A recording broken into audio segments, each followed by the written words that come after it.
प्रतिवर्ष जून मास 12 तारिख को world day against child labour रूप में पालन कराए। यही दिन अनेक प्रकार कार्यक्रम तथा आयोजन होता है। यही दिन को पालिबार उद्देश्य चाइल्ड लेबर उपर संपूर्ण रूप में रोक लगाइबा।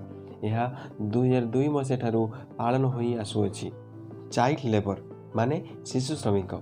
जदि कौनसी पिला अति अल्प बयसरू कौनसी प्रकार कार्य तथा विपदपूर्ण कार्य निजक नियोजित करिथाय, जहाँकि तार शारीरिक मानसिक तथा शिक्षा उपर कुप्रभाव पकाई, तेबे आमे ताहाकू शिशु श्रमिक माने चाइल्ड लेबर बोली कहिथाउ। जेतेबेले सारा विश्व रे चाइल्ड लेबर मात्रा बढ़िया लगिला, सेबे international labour organisation ILO world day against child labour पालन करने निष्पत्ति नहीं।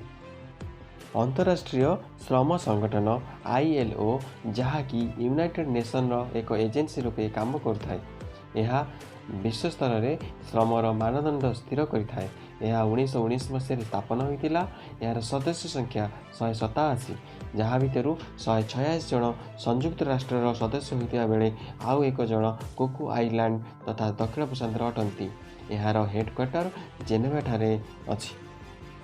2002 मसीह world day against child labour को ILO द्वारा कन्वेंशन नंबर 138 एवं कन्वेंशन नंबर 182 द्वारा प्रोत्साहित करा जाइतिला।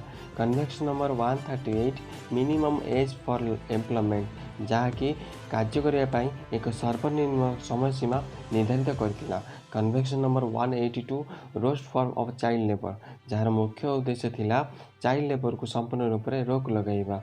यह फल जो पिला माने विपदजनक काम लिप्त रही से बंची पारिबे।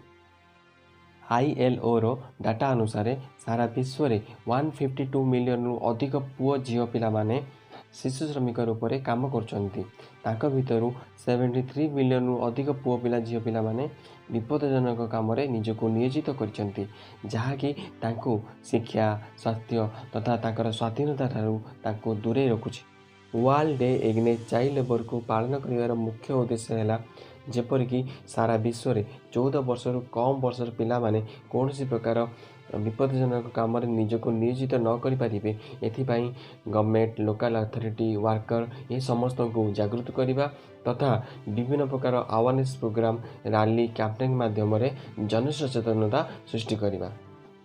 1992 मसीह international programme on the elimination of child labour IPEC ILO रो एक कार्यटी को उभय सरकारी एवं बेसरकारी स्तर में कार्यकारी करिथिला।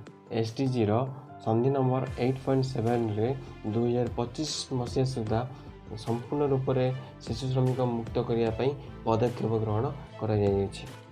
शिशु श्रमिकर यह श्रृंखला को भांगापी भारत सरकार द्वारा पेंसिल पोर्टाल वेबसाइट कार्यकारी करुच्ची। यह द्वारा शिशु श्रमिक समस्त तथ्य भारत सरकार को प्रदान कर। आसतु आज यही दिन में आम समस्ते शपथ नेबा, आम निजर अंचल तथा राज्य तथा देश को शिशु श्रमिक मुक्त करवा।